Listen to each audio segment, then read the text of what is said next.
Daniel, you're acting weird. Why are you refusing it so much? It's not like I'm refusing it. I'm just saying there's no meaning. No meaning? Why? Because, you can't go sightseeing here. You're just going to look into my room and see how messy it is. Or look in my fridge and see what I'm eating. And check everything, right? You don't have time to do touristy things like eating local food or seeing the famous tower. I'm sure that's how it's going to be. I'll just end up cleaning your room, doing laundry, and cooking. At best, I'll go shopping for dinner. I could at least stock the fridge. See? You're going to waste money on transportation to come here to do that. I'm making a good living in my own way. Don't worry. I'm an adult too. But if I go from Friday night, I can get all that stuff taken care of on Saturday. Then on Sunday, we can walk around the town and go home at night. I'd love to do something date-like once in a while. You'd have a hard time if we had a busy weekend like that. It's not like you have nothing to do. I'm thinking about you. Thanks for your concern, but it's not like I visit you every week, so it's not tough for me. Yes, it is. Of course it's tough. If you go to work on Monday in that condition, I'm sure you'll make a mistake. And if you do, you'll cause trouble for everyone around you. I don't want you to make a mistake at work and get fired or have your salary lowered. I don't want you to have to go through that. It's for your own good. You're even thinking about that? So, does that mean it's too hard for you to come over here? No, that's a different story. I deserve to have a hard time, and I'm relieved to be home. I can relax. And I get to do nothing on the weekends. I get to restore my energy. It's advantageous for me. It's not the same as when you come over here. Is that so? Something's weird. There's nothing strange about it. It's natural. There's a big difference between going back to our sweet home and being at a place where I'm working alone. This is a temporary home. But this home is a rent too. That's not what I'm saying. I'm not talking about renting or owning a house. It's our home, a place for both of us, a place to go home. But here is a temporary place, so I don't feel at home. I feel like I understand, but not really. Is that okay? Of course, it's fine. Anyway, you prefer to come back home, then I go visit you even if it costs money. That's what I mean.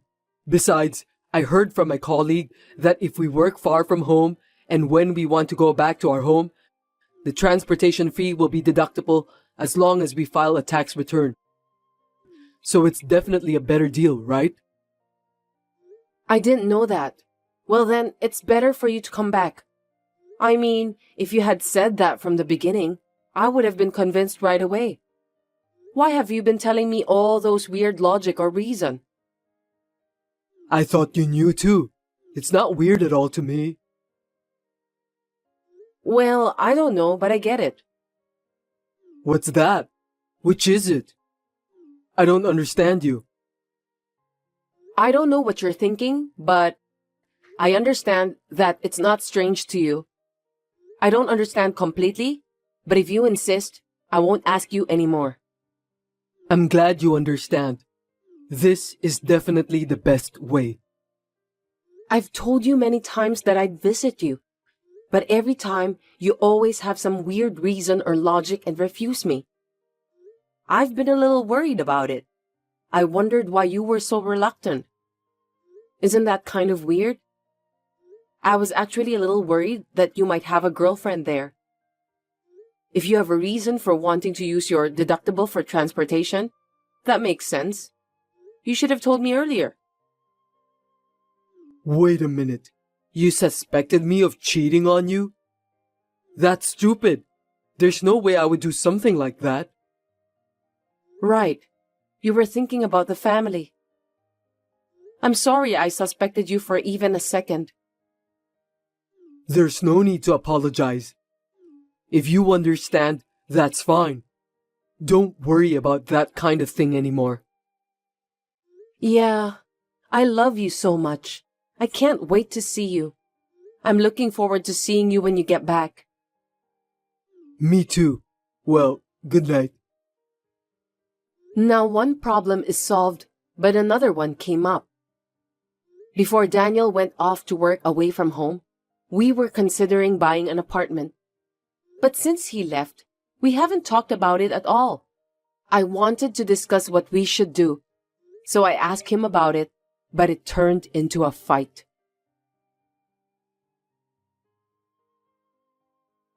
Daniel, do you have any idea which place you want to live?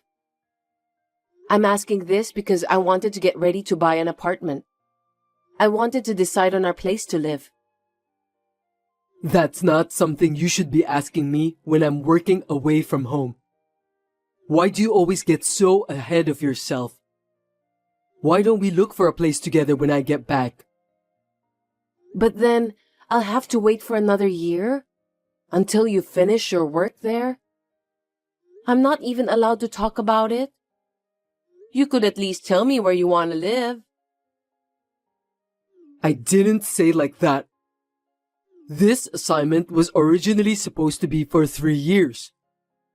But there's a chance to be extended, depending on how things go at work. I can't decide to buy an apartment when I don't know what's going to happen. I'm worried too, you know. But even if we can't decide now, why don't we start thinking about it? At least decide where we're going to live. Then, when you finish working there, we can make a move right away. I'm not talking about buying it right now. I just want to discuss about it. Is that a no too?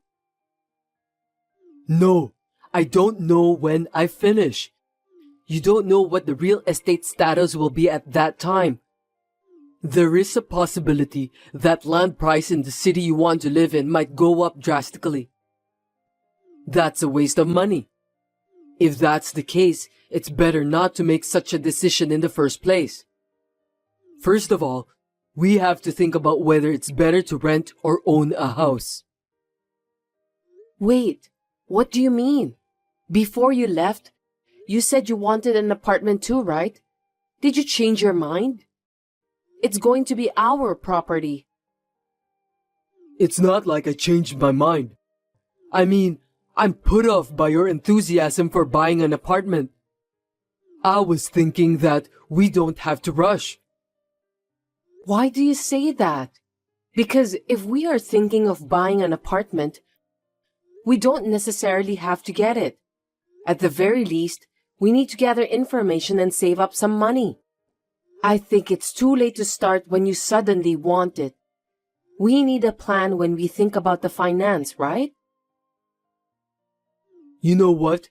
You're always so forward with your life planning, and I'm always being pushed around. That's what I don't like. I don't feel good, you know. What? I didn't mean it like that. Did I really push you around that much? You're always like that. You've been pushing me around like you're doing right now. You're always taking things in the direction you want them to go. That's selfish, isn't it? No, I'm not. I'm thinking about us. I always want to be happy together with you, Daniel. You didn't come along with me to this town. And you're trying to go ahead with your plan to buy an apartment just because you want one. Isn't that awful? Maybe you make more money than me, and you might think it's a stupid plan to quit your job and follow me. Then why don't you give something else up for me? How terrible. Is that how you thought? I don't know how to say, but I feel like you don't respect me. That's not true. But if you felt so, I must have done something wrong in the way I tell you or the way I talk to you. I'm sorry. You're not that enthusiastic about buying an apartment, right? I'm sorry for trying to force you to go through with it. Before I get into it or not, you're too forward. That's what I don't like about. It's not just about the apartment. You want to take over the conversation, right? You think I'm mad because of a childish reason like that? You've got to be kidding me. You think I'm stupid, don't you? No, I'm sorry. I don't understand why you're mad. Why is it? I didn't say anything difficult, did I? I'm saying you shouldn't proceed on your own. When you decide on something or do something, you have to hear my opinion and feelings before taking action. Why do I have to tell you? Understood. I'll do that from next time. After this message, he started to take over the conversation, and his male, chauvinistic comments began to stand out. I had a bad feeling about this because he had been so nice to me, but he suddenly changed. It was clearly someone else's effect, and if it had been a woman, I could see a trouble coming up. I was thinking about it all by myself, but it was a few months later that my bad premonition came true. I'm sorry, I haven't been able to spend time with you. I'll be home early next Friday, so let's go eat out. The restaurant you mentioned the other day sounds good. Let's go there. Kate, what's wrong?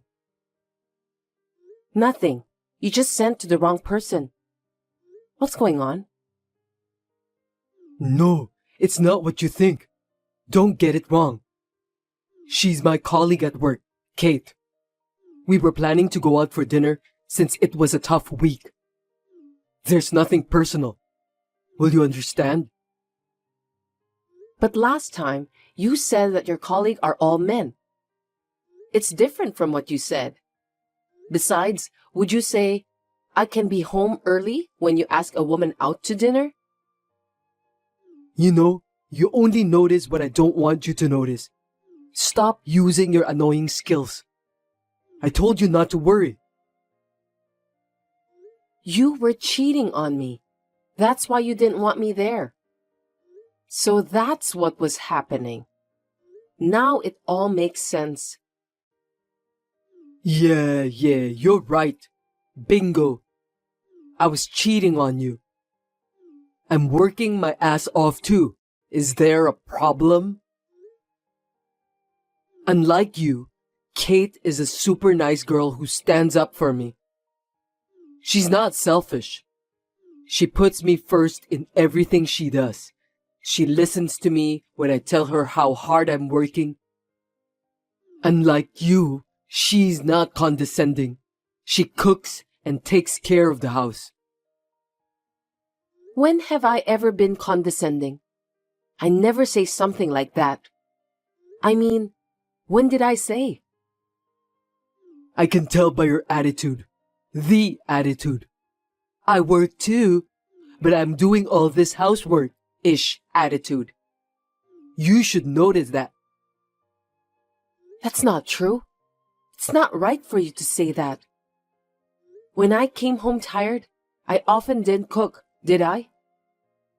Remember when I said, sorry, I bought some food today? I never did something condescending, did I? Really? Well, I felt so. You were giving me a bad vibe. Maybe that girl Kate told you something about me. She kept telling you bad things about working wives and you believed her. You're so naive. You've got to be kidding me. Kate is not that kind of woman. She works to support her sick parents and earn money for her brother's tuition. There aren't any girls like that nowadays. Daniel, do you believe that? Of course I do. And like you, she doesn't work just for herself. She's a good girl, isn't she? I'm not just working for me. I'm working for both of us. I don't know if I can believe that. You can't believe me, but you can believe this girl? I think it's very suspicious.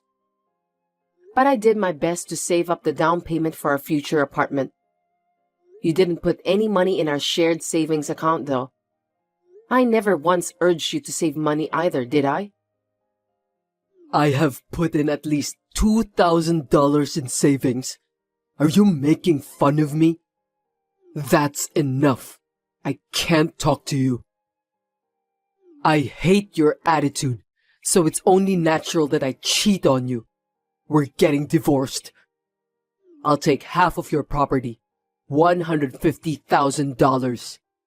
Understood? Give me a break.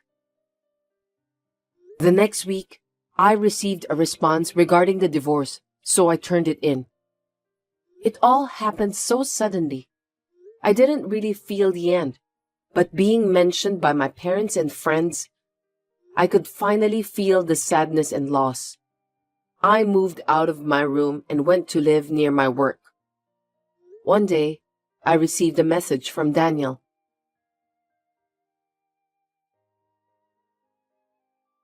Hey, answer the phone. Are you kidding me? What is that $2,000 you transferred? We had a shared bank account for the apartment purchase, right? I returned the money you transferred into that account. You put $2,000, right? $2,000 is not enough. I told you I'd get $150,000 for the half of the savings and property division, right? I know you had a fund of $300,000 to buy an apartment. Now that we're divorced, we have to split it 50-50 as property division. So transfer the $150,000 to me. Aren't you misunderstanding? I don't have any money to give you. You can't play dumb with me. The money you saved when we were married is ours. So even if you saved it yourself, you have to share it with me. You can't pocket the money. Huh? You don't know anything? What? Well, $200,000 is the one I saved when I was single. And my parents gave me $20,000 4 times a year, so that makes $80,000. The remaining $20,000 is what I saved after we got married. So, the only joint property is the last $20,000. And the other $280,000? The property before marriage and the property that was given as a gift are called separate estate. They're not subject to property division. That's a lie. That's not what I heard. What are you talking about? It's money I worked so hard to save. Do you have any idea how much I studied investing? I don't know what Kate told you about me, but what I just said is not a lie. By the way, the remaining $20,000 is going to be used as child support. Do you understand? Your property is zero. Did you forget about the agreement? Seriously? What am I supposed to do? I'm broke. She didn't have enough money to start a business, and she was limited on how much loan she can take out. So I borrowed $30,000 on her behalf. Even if her business doesn't succeed, I thought we still have $150,000 from you. So I thought I'd have no problem at all. But no. What should I do? I don't know. Don't ask me. I can't help you. Sarah, I'm sorry. My bad. I'll apologize as many times as I have to. I'll get down on my knees or whatever. So, can I pay the child support in installment? Please? Huh? Do you mean you'll pay them in installments later? So you want about $5,000 for now as a division of property? Yes, $5,000 or $3,000 is fine. I'm begging you. I'm having a harder time paying off the debt than I thought. Please, help me. Please have mercy since we were a family. Huh? Don't be silly. Unlike me, she puts you first, right? Then shouldn't you tell about this to her first? I'm sorry I was so horrible to you at the time. I'm sorry. I was tricked by her. I'm sure you were. When she withdrew the money from my account, she changed her attitude and became cold. Now I lost contact with her. I was an idiot. I'm sorry. No matter how much you apologize, there's no way I can feel sorry for you. You deserve it. You said you couldn't trust me. Why should I do favors for someone who says things like that? I'm not that kind. You desired to take control and made the decision you wanted to make. You'll have to take the responsibility for your own actions until the end. Well then, bye.